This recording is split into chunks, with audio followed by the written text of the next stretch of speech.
Je pense que la politique doit être un métier. Et je vais le dire très clairement, on meurt de gens qui ne connaissent rien à la politique et qui sont incapables de gérer. On ne peut pas toujours avoir que des politiques has-been qui sont incapables d'être dans le monde dans lequel nous sommes. Donc moi, j'ai pas de rejet à l'égard des personnes de gauche parce que elles pensent quelque chose, elles croient en quelque chose et l'important, c'est de s'engager. Et moi, je le dis souvent à des jeunes que j'ai l'occasion de rencontrer, que ce soit dans des écoles, dans des universités. Le plus important, c'est de croire à quelque chose et de s'impliquer à 200% pour cette cause. Et c'est ça qui fera bouger le monde comme on le souhaite. Moi, je fais partie, à titre personnel, et je vais être honnête avec vous, des Français qui ont décidé, en fait, tout simplement de se désintéresser de la politique. Je pense que beaucoup de Français sont dans ce cas-là aujourd'hui, se dire, bon, bah finalement, les politiques, ils servent à rien, ils sont juste là pour le salaire, la carrière. Est-ce que vous avez à répondre à ces nombreuses personnes qui sont dans ce cas-là et qui sont un peu comme moi, quoi. Aujourd'hui, droite-gauche, on estime que c'est la même chose.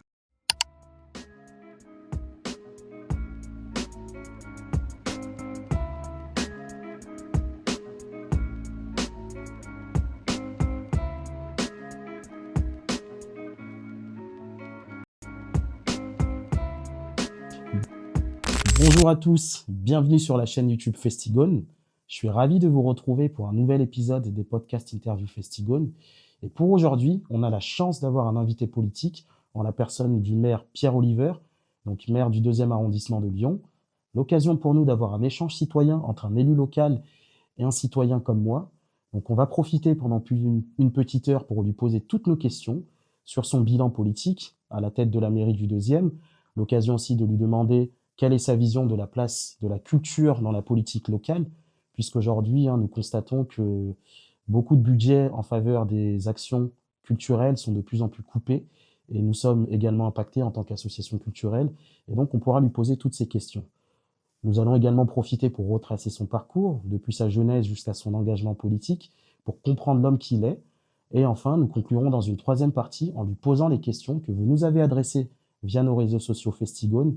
Et ça sera l'occasion d'avoir un échange dépassionné, d'avoir un échange qui élève le débat, puisque la vision aussi Festigone, c'est pouvoir échanger avec tout le monde, que ce soit des acteurs du monde politique, que ce soit des acteurs du monde de l'entreprise, du monde également culturel. Nous voulons vraiment être une plateforme pour pouvoir donner de la visibilité aux personnes qui font des projets. Et donc, merci de nous suivre, vous êtes de plus en plus nombreux. Merci pour toute la force que vous nous donnez. Et avant toute chose, n'hésitez pas à vous abonner à nos réseaux sociaux, à commenter, à suivre. Ça nous aidera énormément pour le référencement et pour pouvoir continuer à vous proposer du contenu de qualité. Donc, merci à vous.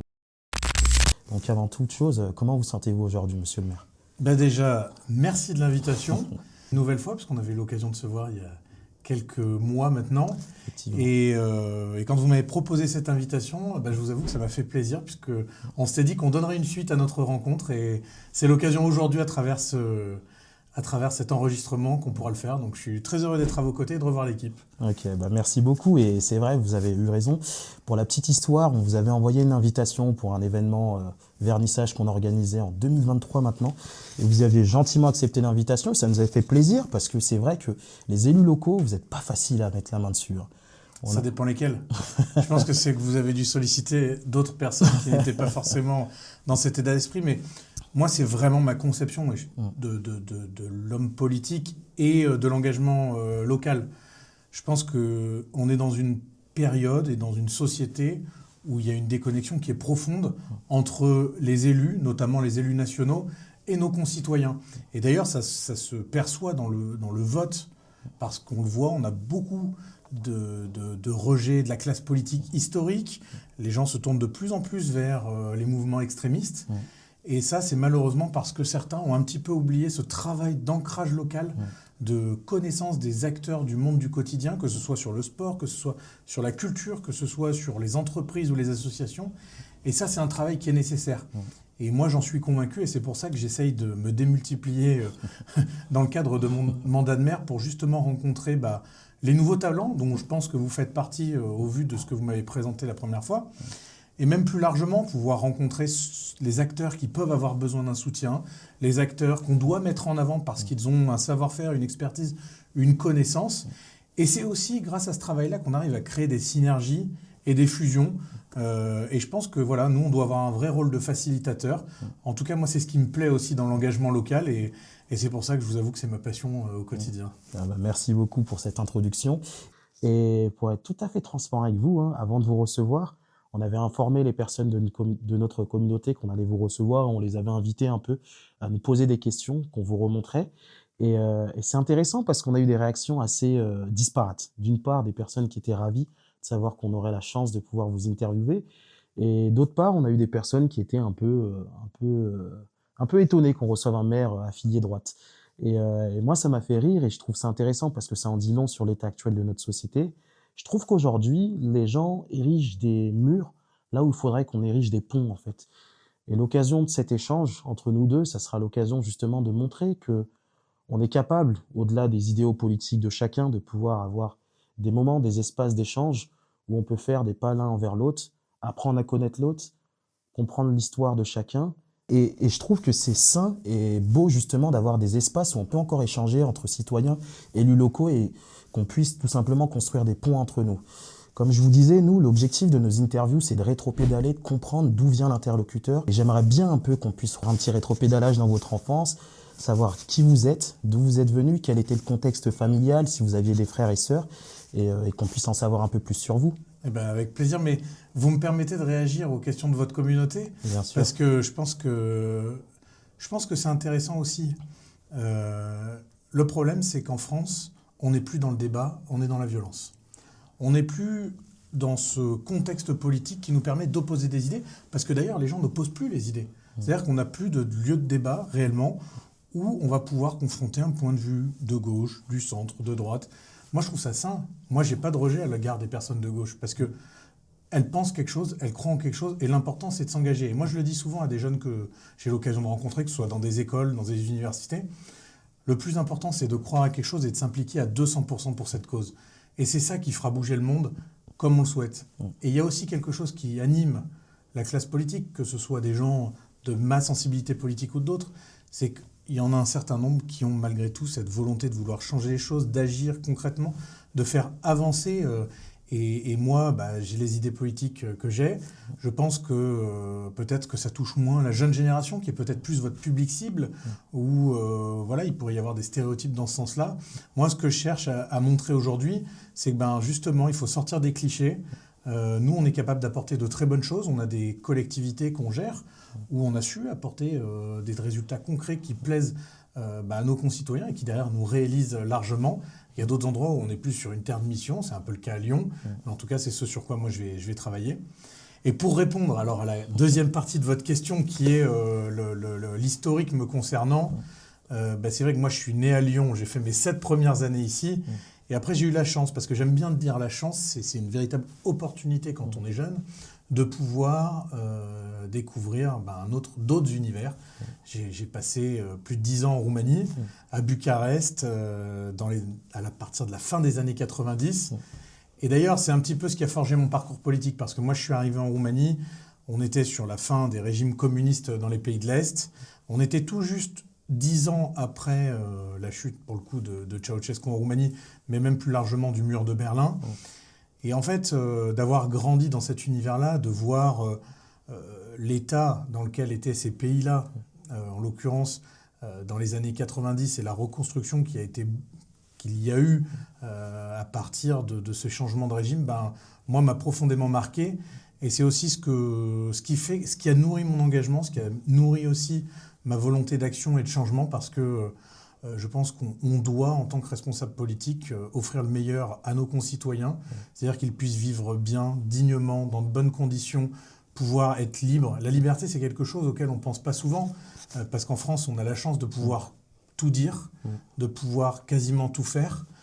Bien sûr qu'il faut des limites et des cadres, mais globalement, on ne mesure pas forcément tout le temps la chance que l'on a en France.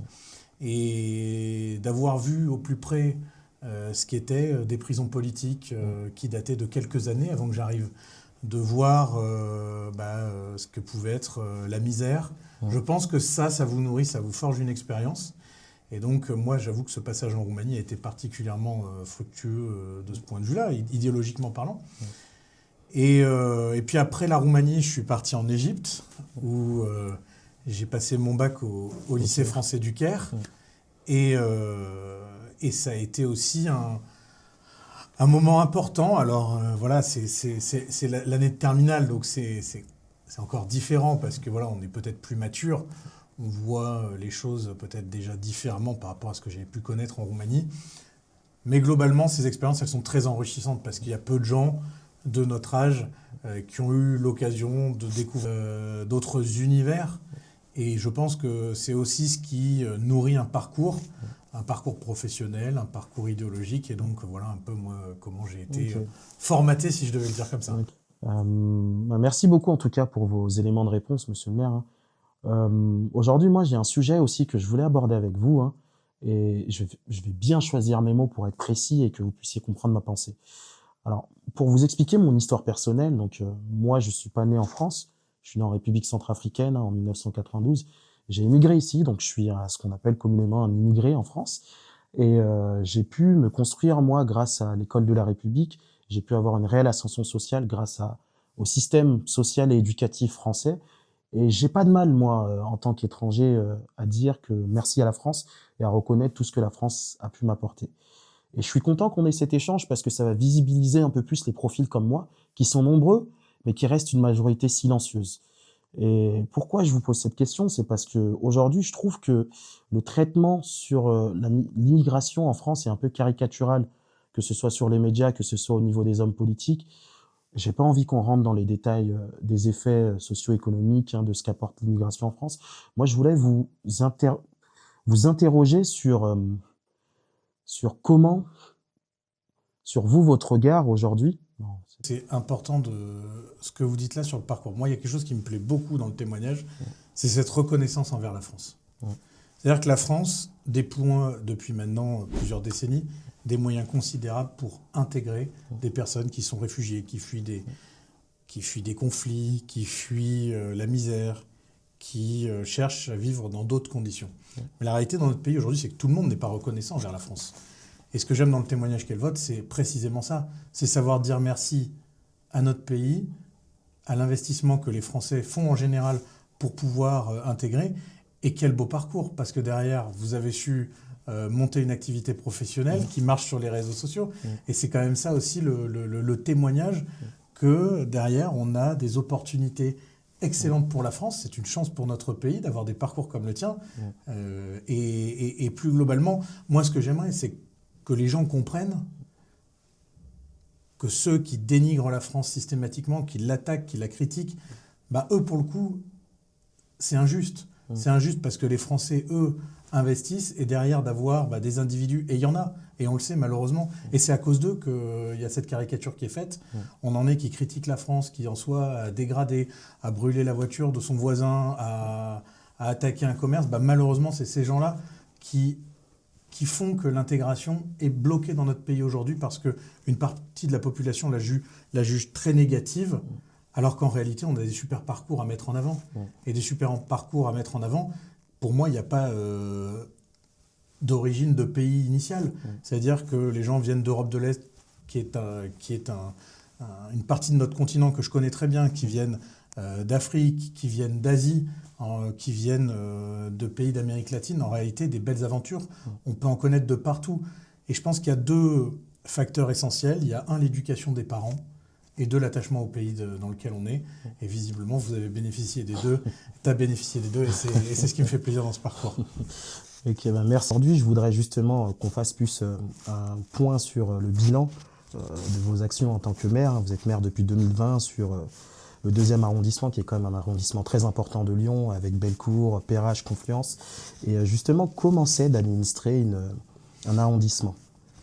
C'est quoi concrètement la vie d'un maire? Ce qu'il faut savoir, c'est que, et c'est très important dans le parcours que j'ai aujourd'hui, j'ai un double mandat. Et j'y tiens parce que ça me permet de déployer plus de politiques publiques au service du 2e arrondissement.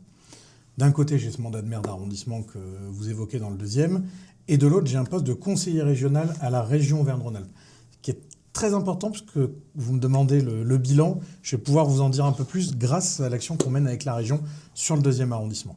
Déjà, si on prend de manière globale, le point numéro 1 de ce que j'essaye de mettre en place, c'est une véritable proximité avec nos habitants.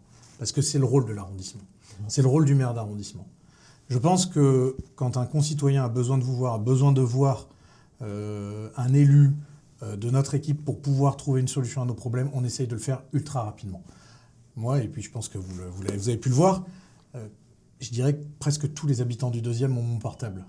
Okay. Et peuvent m'écrire et j'essaye de leur répondre parce que ça me permet moi-même d'avoir le moyen de les aider, de les accompagner le plus rapidement possible. Je suis convaincu que c'est essentiel parce que c'est aussi ça le véritable problème de la politique publique, des politiques et de la politique publique en général, c'est qu'il y a une déconnexion entre le ressenti du concitoyen et ce que nous on peut faire en face. Ça, c'est le premier élément. La première thématique à laquelle je me suis particulièrement attaqué dans le cadre de ce mandat, c'est la sécurité.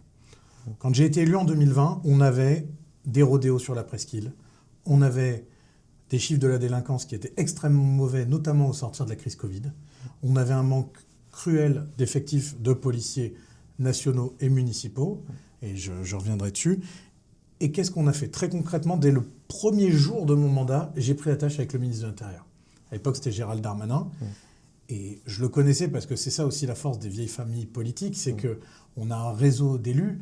Alors bon, il n'était plus dans notre famille politique, mais ce que je veux dire, c'est qu'on a quand même su, dès le départ, engager un discours extrêmement constructif pour pouvoir trouver des solutions sur le 2e arrondissement. Là, ça s'est accentué avec Bruno Retailleau, qui encore récemment m'a appelé pour m'expliquer qu'il déployait des moyens supplémentaires sur la presqu'île pour justement être vigilant. Et d'ailleurs, tous ceux qui passent dans le centre de Lyon aujourd'hui s'en rendront compte. On a des compagnies de CRS installées sur la place Bellecour, sur la place Carnot, régulièrement à Confluence. On a de plus en plus de patrouilles qui passent dans notre arrondissement. Et ça, c'est un point positif. Là où il y a un point un peu moins... Là où il y a un point négatif, mais ça, c'est la complexité de notre système lyonnais, c'est que côté ville de Lyon, le travail n'est pas fait. Il nous manque entre 100 et 150 policiers municipaux à Lyon pour pouvoir faire correctement le travail. Ça, c'est le premier élément.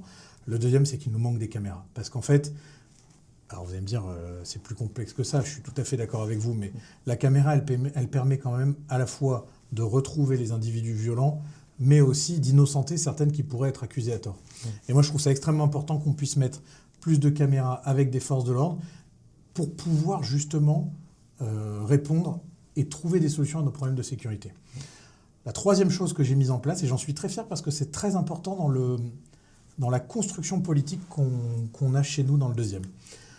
On avait des bandes. J'appelle ça des bandes parce qu'en réalité, c'était pas des grands délinquants. C'était juste des jeunes qui traînaient le soir sur des espaces publics, qui faisaient du bruit, qui dégradaient régulièrement du matériel ou des cages d'escalier, des halls d'immeubles. Nous, ça a été très simple. On a demandé à la police d'identifier les individus. Ils n'étaient pas sous le coup d'une sanction judiciaire. Et donc, on les a tous convoqués à la mairie d'arrondissement. Individuellement, avec leur famille, et m'accompagnaient les responsables d'établissement quand il y en avait, les bailleurs sociaux quand il y en avait, les directeurs ou responsables de la police nationale et municipale, et les services de la prévention de la délinquance. En convoquant cette famille, on leur explique très clairement le problème que nous avons, nous, en tant que collectivité. Et derrière, on passe un contrat avec le jeune.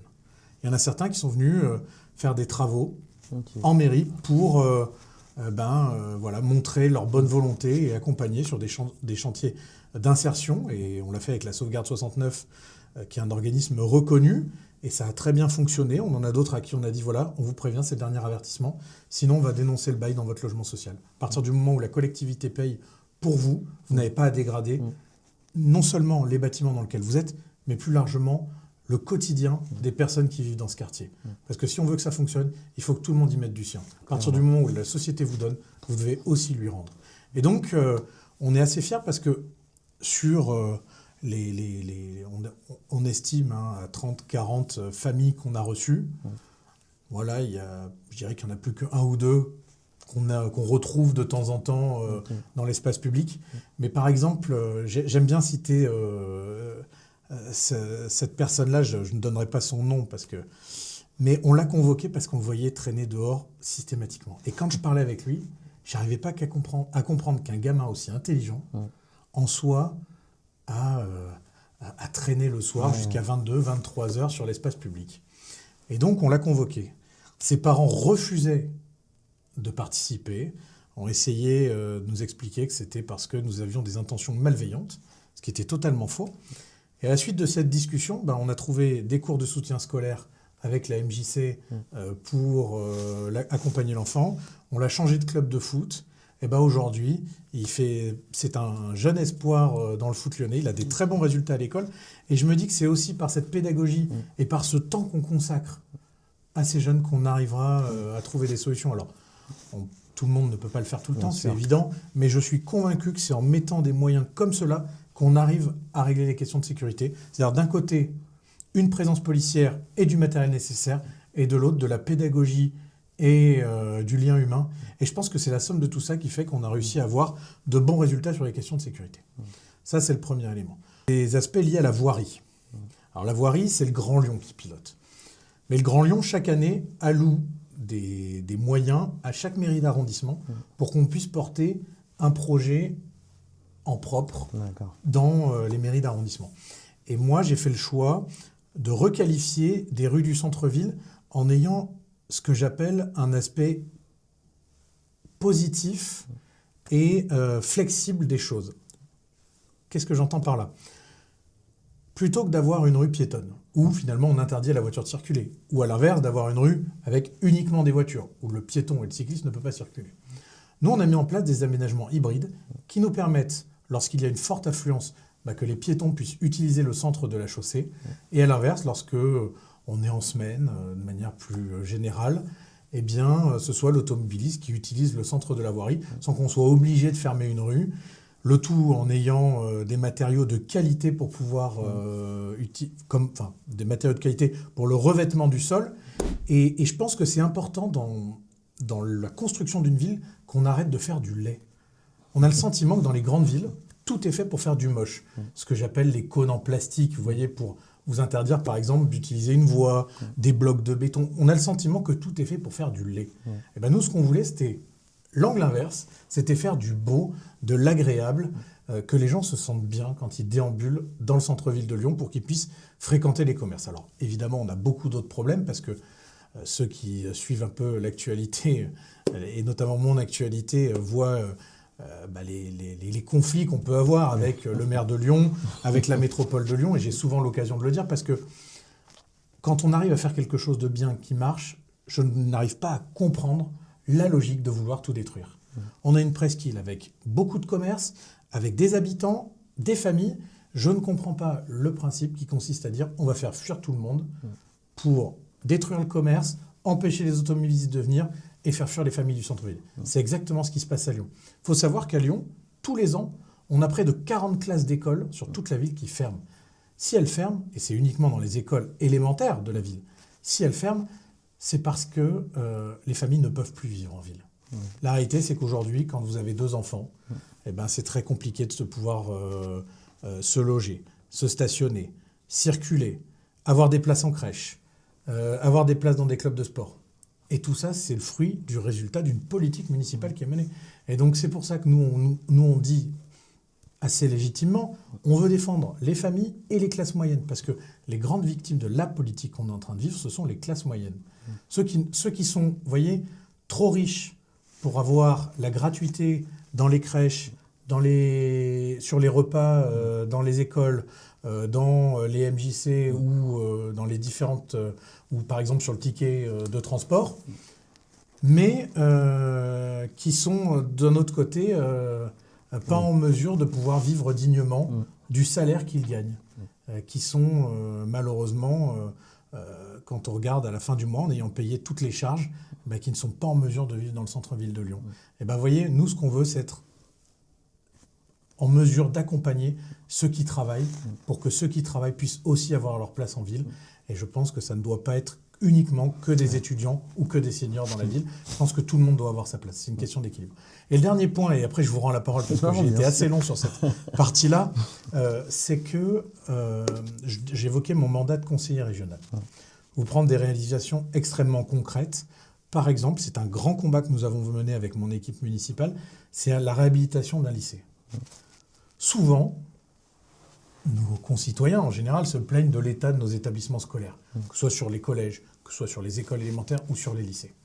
À la région, on a lancé un grand plan Marshall de lycée, et le principe est très simple, c'est de dire on va réhabiliter intégralement des lycées pour que ce ne soit plus une passoire thermique, pour qu'on puisse mettre en place les derniers moyens d'enseignement pour nos élèves, et en parallèle, que ce soit une construction qui nous soit utile sur les 50 prochaines années.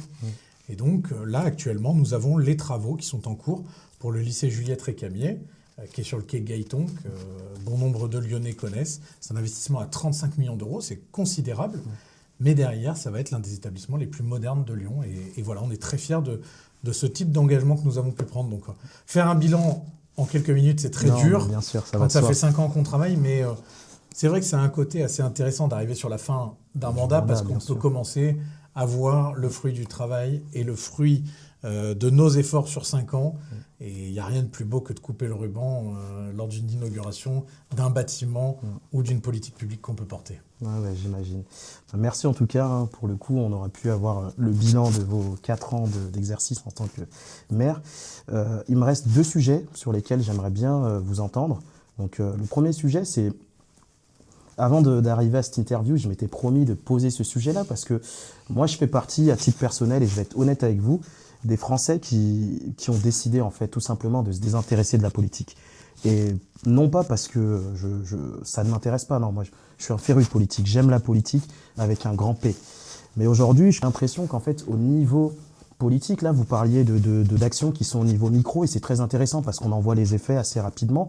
Mais au niveau macro, quand on arrive avec une centralisation du pouvoir qui est à Paris, qui décide avec des budgets et compagnie, on a l'impression qu'en tant que citoyen, on est un peu la dernière roue du carrosse, quoi. On a l'impression que les politiques, en fait, aujourd'hui, c'est un métier, en fait, que ça permet d'avoir une carrière et qu'une fois qu'on a réussi ou qu'on n'est plus en mandat, on peut aller dans le privé, faire du pantouflage, utiliser son réseau pour aller accéder à des postes de haute qualité. Et finalement, en tant que citoyen aujourd'hui, on se dit, en fait, les hommes politiques, ils servent à rien. Et je suis désolé de vous le dire comme ça, mais c'est vraiment le ressenti que j'ai et j'aimerais pas qu'on finisse cette interview sans que je vous ai exprimé ça, parce qu'aujourd'hui, on a la chance de vous avoir et de pouvoir exprimer ce ressenti. Et je pense que beaucoup de Français sont dans ce cas-là aujourd'hui, se dire, finalement, les politiques, ils servent à rien, ils sont juste là pour le salaire, la carrière.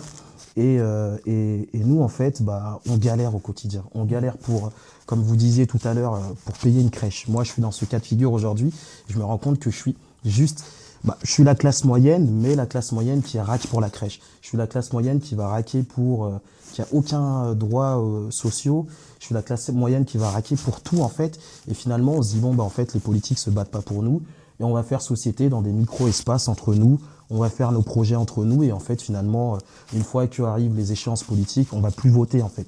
Qu'est-ce que vous avez à répondre à ces nombreuses personnes qui sont dans ce cas-là et qui sont un peu comme moi, quoi. Aujourd'hui, droite-gauche, on estime que c'est la même chose. Je pense que vous avez résumé ce que beaucoup de gens pensent. Et il y a une chose qui est certaine, et je vais prendre le contre-pied de ce que vous venez de dire là.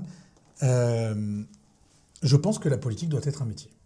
Et je vais le dire très clairement, on meurt de gens qui ne connaissent rien à la politique et qui sont incapables de gérer. En 2017, on a eu la promesse du nouveau monde. La promesse du nouveau monde avec les bonnes idées de droite, les bonnes idées de gauche et des personnalités qui viennent de mondes autres que la politique. La réalité, c'est que ces gens-là, ils sont extrêmement déçus parce qu'ils ne connaissaient pas les sujets, parce qu'ils ne connaissaient pas le monde, ils ne connaissaient pas la réalité du terrain et parce qu'en réalité, ils étaient totalement déconnectés.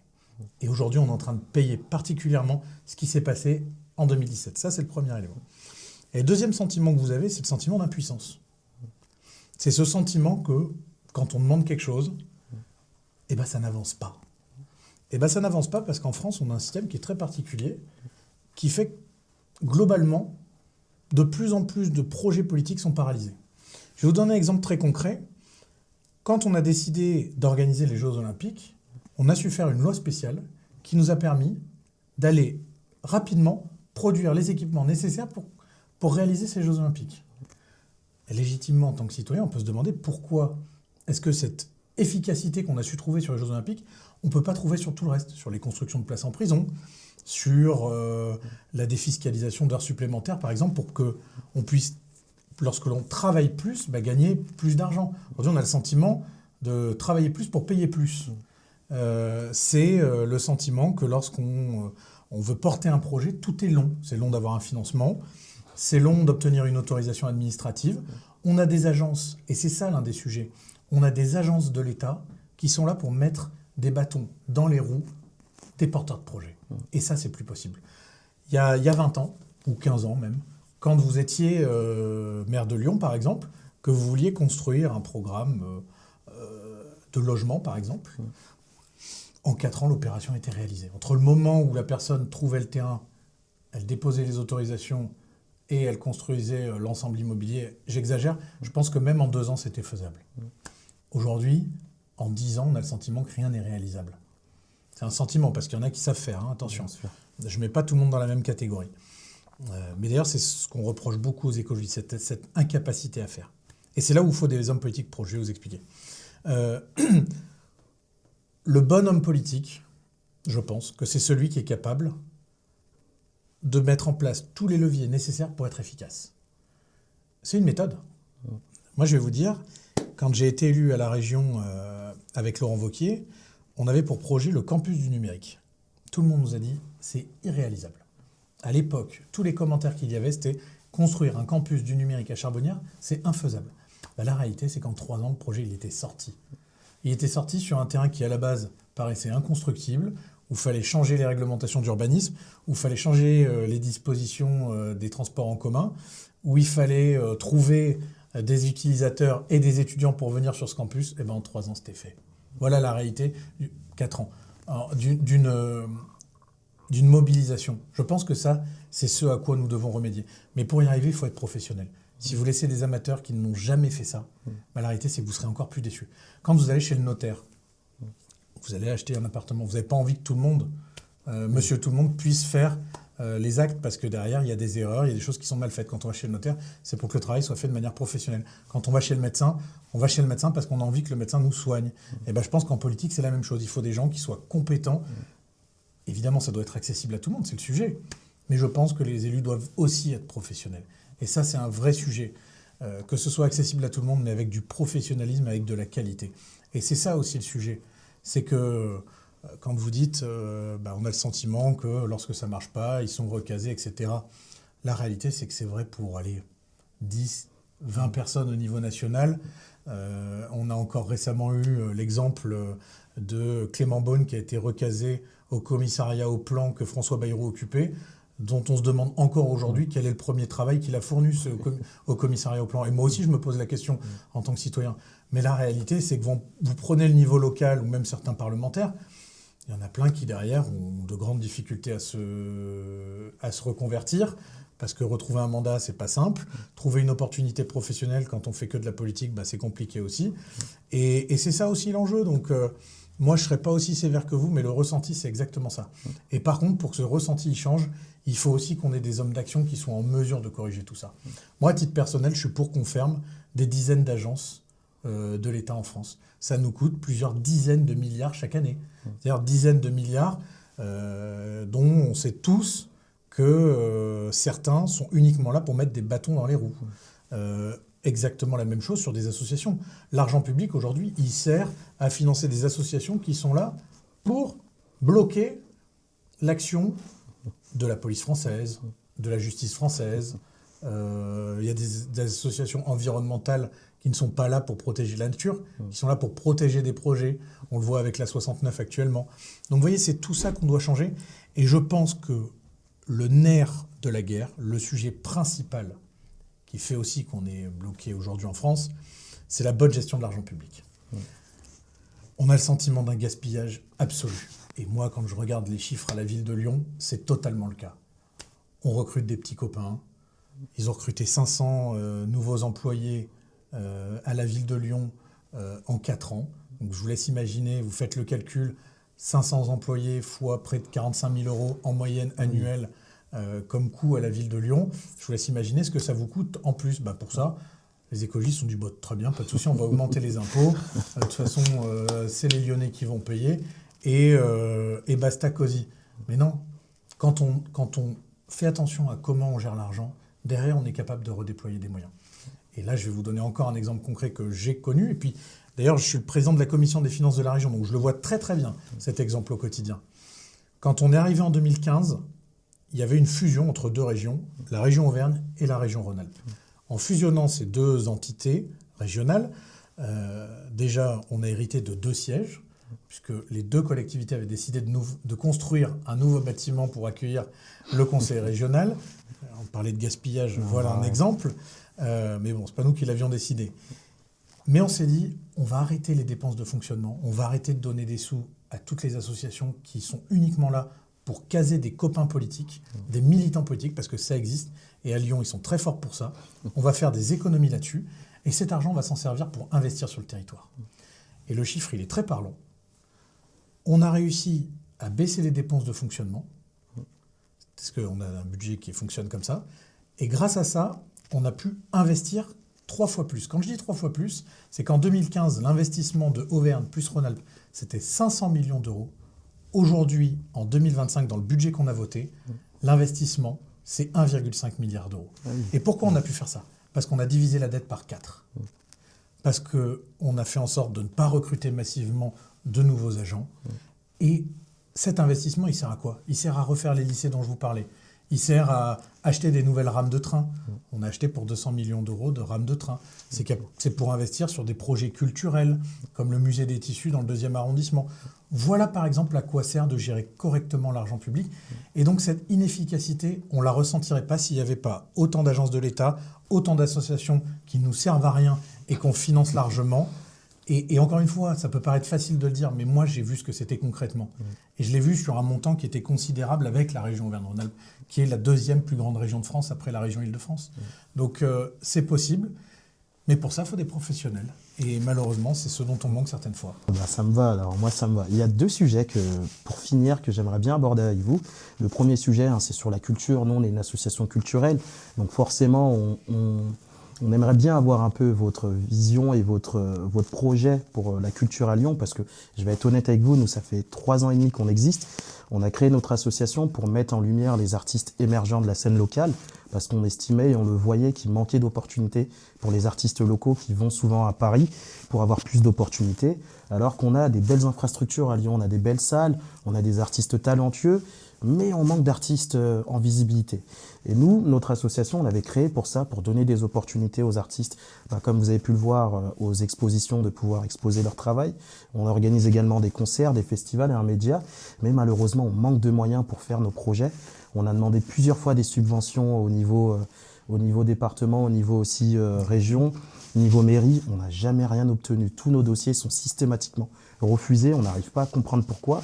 Et à tel point que c'est décourageant, c'est démotivant, mais on continue à se battre parce que on le fait par passion et qu'on a la chance d'avoir nos métiers à côté qui nous permettent de financer ces projets. Mais à la longue, on se dit quand même, est-ce qu'on pourrait continuer comme ça ad vieternam ? Et justement, c'est quoi votre réponse ? Et on n'est pas la seule association qui galérons à ce point-là. Sur Lyon, il y a plusieurs collectifs que je ne vais pas citer ici, mais qui se reconnaîtront dans la question que je vous pose.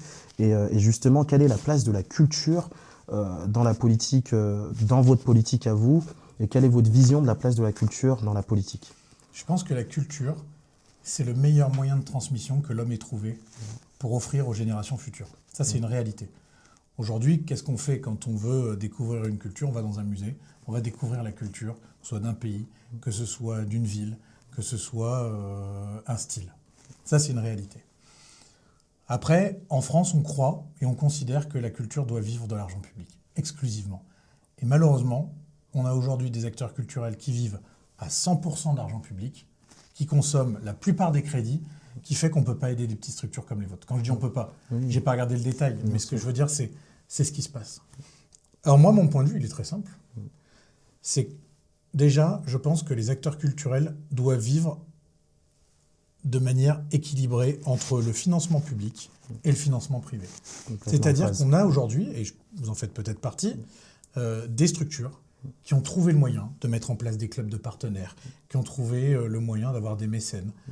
Et bien ces gens-là, moi, à titre personnel, quand je vois tout ce qui pourrait être fait pour collecter des moyens par ailleurs, ça me donne envie d'accompagner. Parce que je me dis que si on a la somme d'un petit engagement public avec un engagement privé, ça permet d'avancer. Et ça permet de faire beaucoup de choses. Parce que c'est aussi ça qui est important dans le territoire. Ça, c'est le premier élément.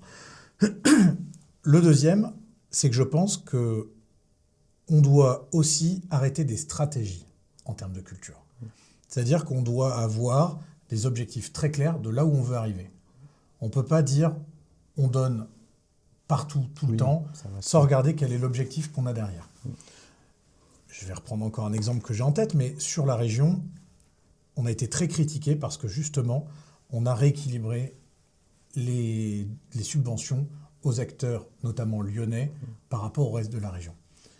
Mais il y a quelque chose qui est très injuste. C'est pourquoi l'habitant de Lyon a-t-il le droit à la culture alors que l'habitant du fin fond de l'Ardèche n'y a pas le droit. Et nous, ce qu'on a voulu dire, c'est très simple, c'est vous, acteurs lyonnais, vous avez des espaces, des structures, des lieux dédiés, vous prenez tout notre argent régional, mais comment est-ce que grâce à cet argent, vous pouvez donner accès à la culture à tout le monde? Parce que derrière, en faisant ça, on arrive à quoi? À offrir demain des perspectives supplémentaires pour les acteurs lyonnais. Parce que cet acteur d'Ardèche ou de l'Allier qui va découvrir nos institutions culturelles lyonnaises, demain, c'est des perspectives de venir aussi sur Lyon. Ça a un effet bénéfique pour notre tourisme, ça a un effet bénéfique pour nos structures. Et moi, c'est ça ce à quoi je crois. C'est précisément cette capacité qu'on peut avoir à donner accès à la culture à tout le monde. Et moi, le sentiment que j'ai quand je regarde ce qui est fait au niveau municipal à Lyon, c'est encore une fois, on aide toujours les mêmes, les petits copains. Et en réalité, eh bien, on vient attaquer tout ce qui est populaire. J'ai vu que récemment, la métropole de Lyon avait décidé de baisser significativement la subvention aux Nuits de Fourvière, au Musée des Confluences, à la Fête des Lumières. Ça, c'est de la culture populaire. Par contre, on se rend compte que tous les petits copains, là, il n'y a pas de souci. Les subventions, elles restent bien. Et c'est toujours les mêmes qui en bénéficient. Et donc, chaque année, les budgets culture augmentent dans toutes les collectivités. Mais on se rend compte que ce sont toujours les mêmes qui captent l'intégralité des subventions. Et moi, je préférais qu'il y ait une forme d'équité. C'est-à-dire que vous, avec ce que vous arrivez à créer, que vous puissiez avoir une petite partie. Je ne vous dis pas d'avoir 500 000 euros tous les ans parce que je pense que ça ne serait pas justifié. Clairement. Mais vous avez besoin d'un coup de pouce pour vous permettre de passer sur le cap d'après. Et c'est ce qui manque à beaucoup de nouveaux acteurs que moi je rencontre. Et je pense que c'est ce sur quoi nous allons travailler, c'est pas je pense, c'est je sais, c'est ce sur quoi nous allons travailler nous dans le cadre de la prochaine campagne des municipales et des métropolitaines parce que nous devons arriver à ça. On a un devoir parce que cette culture, on doit la rendre accessible à tous. Pas uniquement à une petite partie de personnes. Je pense que la culture, elle doit être ouverte à tout le monde. Et quand on vient dans une ville, tout le monde, il doit y en avoir pour tous les goûts. C'est pas on oppose l'Opéra de Lyon au spectacle vivant de rue. C'est au contraire, c'est comment on fédère beaucoup d'acteurs pour que tout le monde trouve son compte. C'est ça qui est le plus dur, je vous l'accorde. Mais la solution de facilité qu'il y a aujourd'hui n'est pas convenable. Et moi, en tout cas, je vais travailler là-dessus. Et en tout cas, j'y crois tout particulièrement. Je vais prendre un exemple, le musée des tissus, qui est fermé, je le rappelle, un musée, je le rappelle, qui a fermé parce que personne ne venait le voir. Et qu'à l'époque, la mairie de Lyon avait dit, et la CCI, on va le vendre, on va se débarrasser des collections, et puis comme ça, ce sera une épine dans notre pied en moins.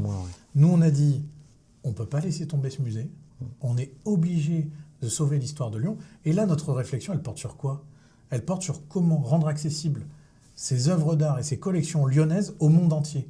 Mais pour ça, il faut investir sur un musée qui soit accessible et ouvert au grand public et qui soit adapté à ce que les gens attendent au XXIe siècle. On ne peut pas rester sur des musées qui ne sont plus dans leur temps. Voilà typiquement ce sur quoi on doit investir.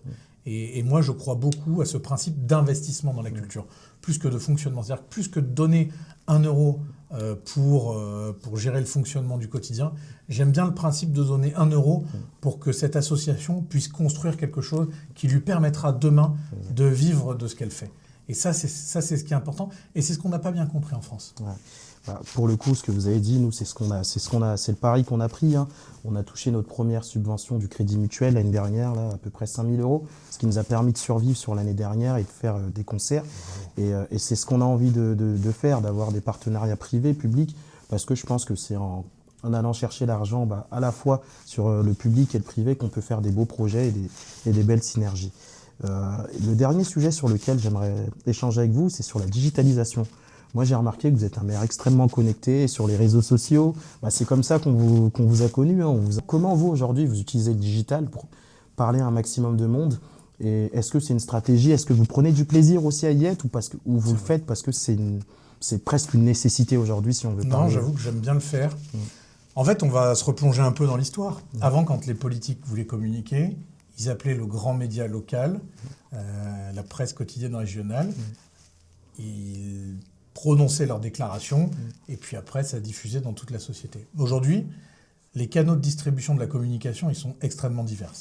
Ça peut être aussi bien l'information dans ce fameux journal, mais qui est moins diffusé qu'à l'époque. Ça peut être le papier dans la boîte aux lettres, qui marche très bien aussi. Et c'est aussi les réseaux sociaux, les connexions SMS, appels qu'on peut avoir. Et moi, je crois beaucoup à cette capacité à pouvoir diffuser le message sur différentes plateformes et sur différents aspects. Je pense que être connecté à sa génération et à son temps, c'est important. Parce que la politique publique, vous voyez, tout à l'heure, vous m'évoquiez votre sentiment de rejet de la politique. Mais en fait, pour qu'on lutte contre ce sentiment de rejet, il faut aussi qu'on soit en mesure de faire savoir ce qu'on fait. Quand on fait des choses bien, je trouve ça regrettable qu'on ne soit pas en mesure de l'expliquer à nos concitoyens. Quand on investit 1 euro, je trouve ça bien de pouvoir le dire à travers une vidéo, à travers un écrit, à travers une publication. Et c'est ça que je trouve bien dans cette période des réseaux sociaux. Alors, on a beaucoup de choses que je regrette parce que, par exemple, il y a beaucoup de violence. Même si moi, j'avoue, quand on m'attaque, ça me fait toujours sourire. Et ça me nourrit pour pouvoir accélérer encore. Mais globalement, c'est aussi ce qui permet d'avoir un véritable lien avec nos concitoyens. Et je pense qu'il faut être moderne. Je pense que pour attirer, la politique doit être moderne. Elle doit être exactement comme sont nos entreprises aujourd'hui, comme sont nos associations. Et on ne peut pas toujours avoir que des politiques has-been qui sont incapables d'être dans le monde dans lequel nous sommes. Donc moi, en tout cas, c'est quelque chose que je considère, à laquelle je prête beaucoup d'attention. On ne fait pas toujours les choses bien, hein. Faut être honnête. C'est vrai sur les réseaux sociaux, mais c'est vrai sur le reste. Mais pour autant, je pense que c'est essentiel de continuer, de développer les communautés. Et moi, grâce aux réseaux sociaux, j'ai souvent pu mettre en lien des porteurs de projets. Donc, je vous avoue que c'est un véritable outil dans le travail que je mène au quotidien. Ça ne fait pas tout, attention, hein, le rapport humain est essentiel, et je le redis, moi c'est ce que j'aime le plus. Mais ça fait partie aussi du job maintenant, donc voilà. Ok. Très intéressant. En tout cas, merci une fois de plus, Monsieur le maire, d'avoir accepté notre invitation, d'avoir permis cet échange qui, je trouve, est riche et permet, en fait, comme je disais, d'ériger des ponts. Et là où certains mettent des barrières, je trouve que c'est sain d'avoir des espaces encore d'échange comme ça entre élus locaux, citoyens. Et j'espère que toutes les personnes qui verront cette vidéo, justement, auront appris à vous connaître davantage, auront pu aussi savoir votre bilan, parce que c'est important, on a une échéance qui arrive bientôt, en mars 2026. Et je vous remercie, parce que pour le coup, c'est ce qu'on veut montrer sur la chaîne, c'est justement qu'on échange avec tout le monde, que notre podcast est un espace ouvert pour toutes les personnalités qui essayent de porter des projets sur Lyon. Et en tout cas, on espère vous revoir très rapidement sur un de nos événements, que ce soit une exposition, un concert. D'ailleurs, on fait un concert hip-hop symphonique à la salle Molière le 19 septembre 2025. Donc, vous êtes invités. Ce sera avec plaisir. Et puis, j'espère que votre communauté, ceux qui disaient surtout ne l'invitez pas, auront envie d'avoir un deuxième épisode. Avec plaisir, en tout cas. Merci beaucoup en tout cas pour l'invitation, et je reviens quand vous voulez. Avec plaisir. Merci. C'est moi qui vous remercie, en tout cas. J'espère que vous aurez apprécié le contenu qu'on vous a proposé. On a été dans le rush un peu et on n'a pas pu développer tous les sujets et lui poser toutes les questions qu'on aurait voulu. Mais sachez qu'il y aura une deuxième partie où on prendra plus le temps de pouvoir creuser dans son parcours, dans sa vision. Et on vous remercie pour la fidélité, pour toute la force que vous nous donnez depuis le début du projet. N'hésitez pas à dire dans les commentaires quelles questions vous auriez aimé qu'on lui pose. N'hésitez pas à nous dire également dans les commentaires ce que vous avez pensé de cet échange et continuez à nous suivre massivement sur mes réseaux parce que ça nous donne réellement la force. Et merci à tous.